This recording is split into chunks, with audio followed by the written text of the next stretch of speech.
Well, basically, the only thing driving it up to that million mark is the scarcity of it. I think Well, just for that's what has people doubting it is because it doesn't actually have any value other than the fact that you cannot make more. well, Bitcoin's valueless, and that goes both ways. It's worth nothing. It goes both ways, right? It's only worth what you're willing to pay for it. And right now, Bitcoin's got a 1.3 trillion dollar price tag, and that price tag is its scarcity function. That's what it's worth today in the open market, 1.3, 1.4 trillion dollars. But the problem is in a world of unlimited problems and unlimited solutions. For example, we can have a new war that spikes that breaks out, or a pandemic, whatever it is, right? And all these problems have unlimited solutions. Just print money, just devalue this, do whatever it is, whatever the solution is. It's always going to be, the easiest way out. And like this is something that is basically unfuckable, right? You can't mess with this. So what's the price tag for a clean system like this? And right now it's 1.4 trillion. I mean, this thing can get cut in half easily. 100%, because maybe in 3 months people don't really care so much about this. The hype's over, it drops, right? But if you look at this over the long term, you have to ask yourself, like, this is, I mean, you look at a company like Amazon, right? Amazon's worth about $1.8 trillion dollars. So right now, Bitcoin's got a market cap that's almost up there with Amazon. Yet Bitcoin has no revenues, no CEO, no dilution risk, no carrying costs, no taxes.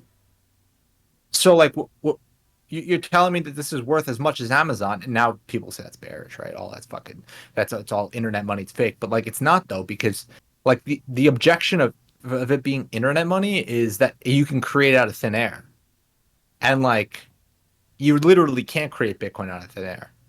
I think the average cost to produce a coin is somewhere in the 40s to 50K after halving, something like that. So like obviously has a cost to produce. That cost puts a price tag on it already, because if you want to buy this, someone has to produce it. Now, Yeah. eventually, the production will slow over many years, and the fees will get spun back out, right? But like, I don't know. Yeah, I just I don't. definitely think that the people that don't include Bitcoin in their portfolio and in their models that they base their trades off of, they're going to fall behind. Yeah, I think including Bitcoin in our RQF model was definitely a good move. yeah, I know. I mean, there's just it's an interesting topic, right? Like, what is something that has no like something that has no utility? What is it worth? And I don't think you can put a price tag on it ever. I think it comes down to like what you're willing again to pay for a finite resource. Think of it like you know, like there's only 21 million tokens. There's only 21 million of them. Yeah, and Meaning, I guess in a world that's full of uncertainty, having something that is certain is pretty valuable. right, not even gold. I mean, drive gold's price up 10x from here. I guarantee you people will start mining gold, Yeah, exactly. right? There But isn't really anything out there that you can't create more of.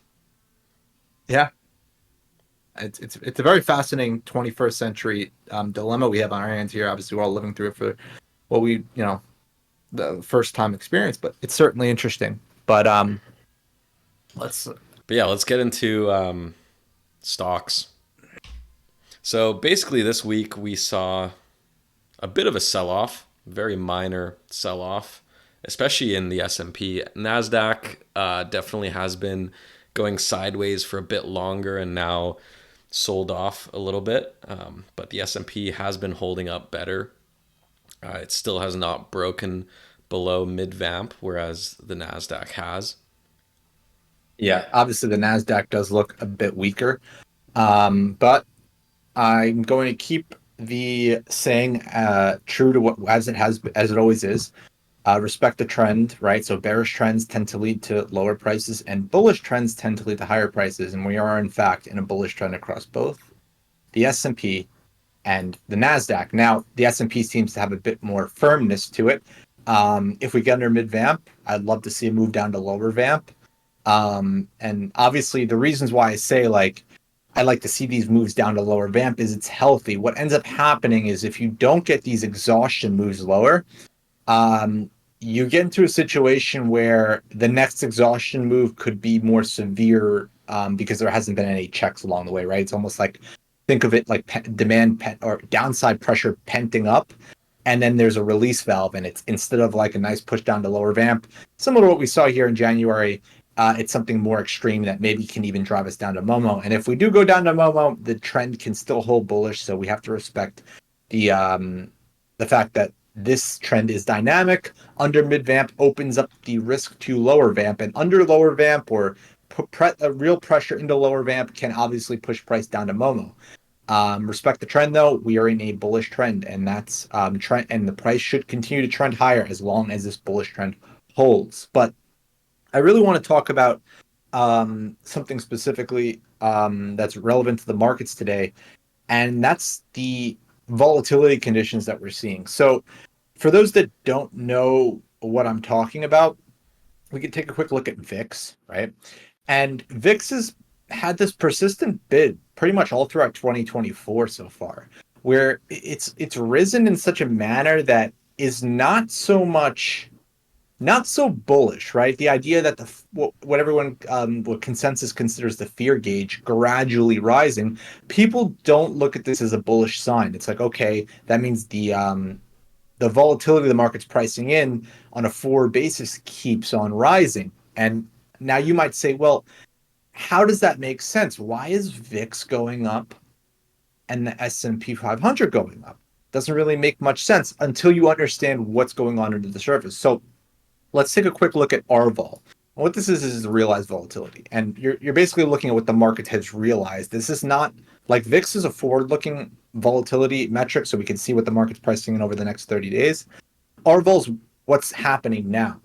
So if you take a look here on RVol, you'll see just as VIX, bottom of December, rise up, we have this RVol rise since December. RVol was in the single digits in December, and it's since risen quite steadily. Now, what's causing the rises? Why is R vol going up?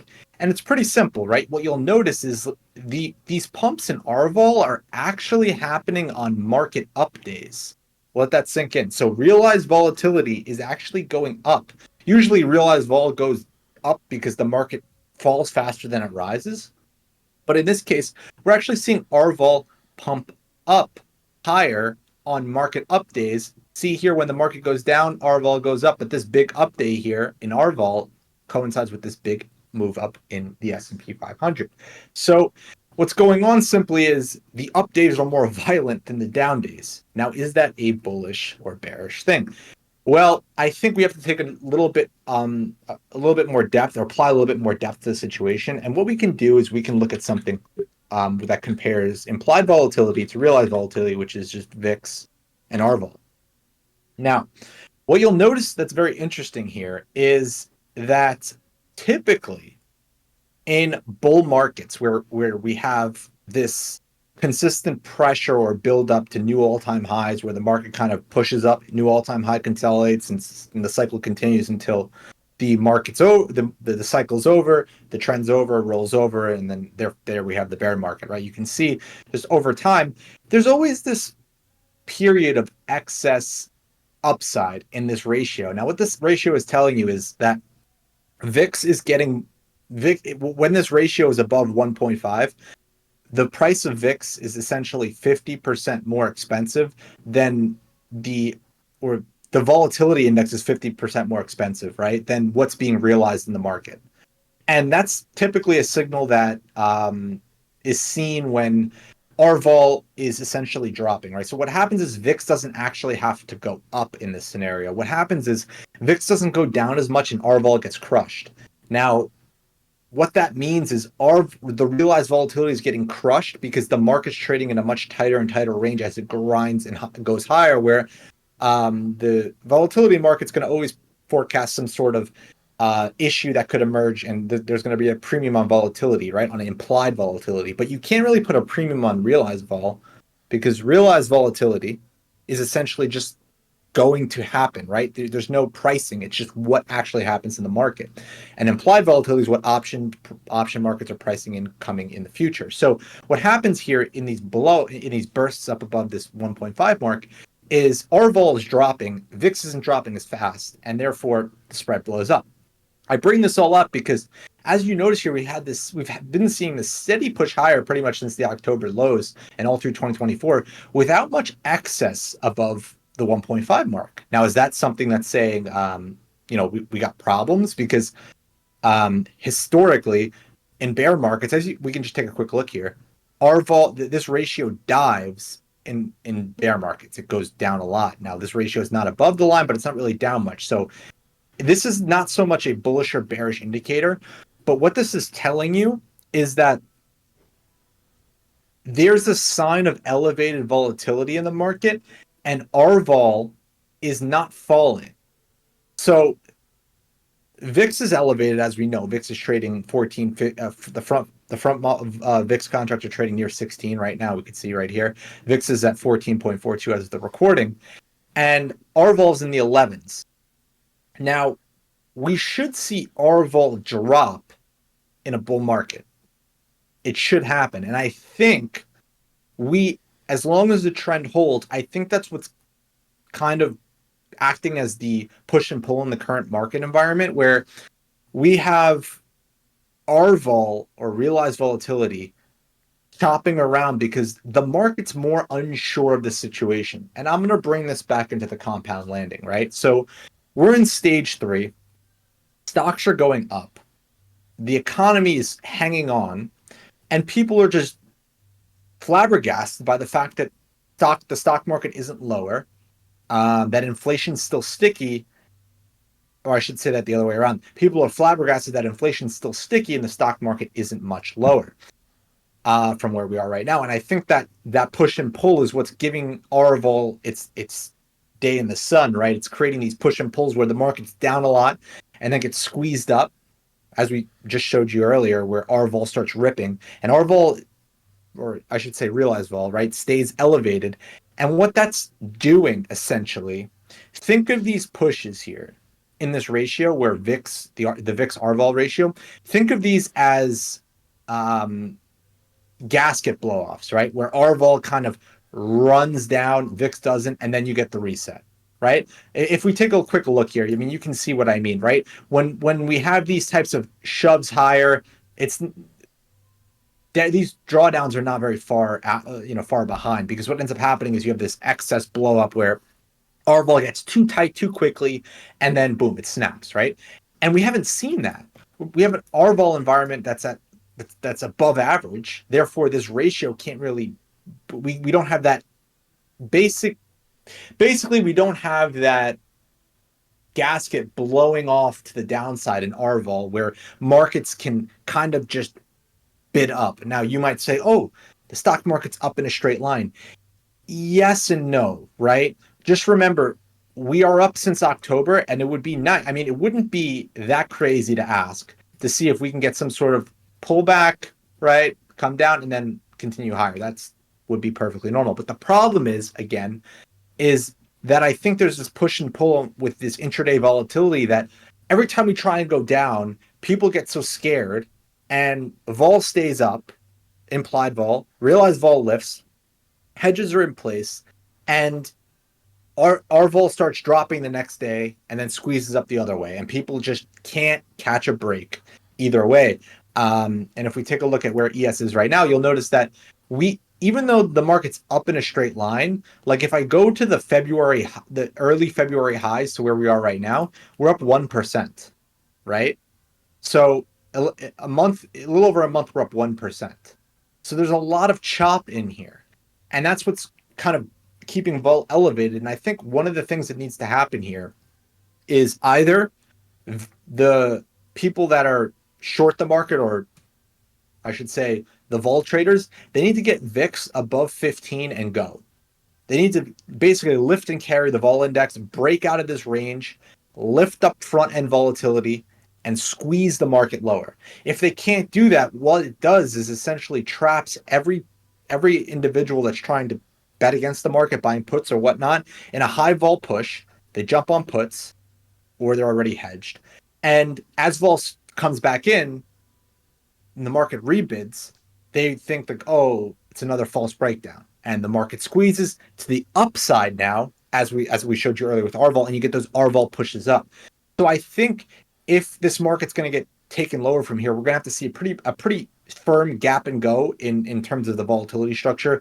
Maybe even push the VIX into a backwardation and push the Well, market lower. what's something that needs to happen for the VIX to go past 15 and move higher and stay up there rather than getting completely shut down like we've seen? Well, I think what we're going to need to see is we're going to need to see some real persistent selling. Like if we go back to the ES, what you'll notice here is we haven't had more than 1 or 2 days of selling. I think this 3 days of selling here, right? We got three red days in a row. We haven't seen much of that. Maybe back here in January, right? Three persistent days, and I think we need to see maybe Monday, right? This push lower to really ignite that, and then I think any of those push lowers that happen, you kind of put the ball in the Bears' court or in the Bears' hands, right? And then they have to run with it. Now, whatever they do with it from there is going to really determine how the market progresses. Because if we can get a push down to lower vamp and lower vamp rejects and we start squeezing up, and then again you get the cycle where R vol reps up, spot goes down, this ratio kind of compresses. There's no real excess, right? There's no relief, and this cycle continues. Now, I do think there's going to be some sort of relief somewhere, and I don't know if it's going to be VIX coming down a lot as it is so much RVol coming down. And I think the compound landing has kept this bid in, or kept this intraday chop in the markets, that every day we're jawboning between, oh, is this inflation, is this PPI print, the inflation print wasn't that bad, but this PPI print's hotter than normal. Oh, if we annualize this rate, then we annualize this 3-month rate, oh, it looks like this, that's not good for the market. Then you get the market's up, now it's down, maybe press the shorts and it goes up, oh, now it's time to buy, right? You get this whole like push and pull reaction. So what we want to be focusing on here is, again, volatility, where volatility is going, the conditions that we're seeing, and more importantly, healthy dips hold. Those are all bullish trend characteristics, bullish market characteristics, and as long as they hold, bullish trends tend to lead to higher prices, and as long as the growth metrics hold, that is what we expect. So thank you guys so much for listening. If you have any questions, feel free to reach out to us on X at the Market Radar, or go to our website at market-radar.com for a free invite to our Discord.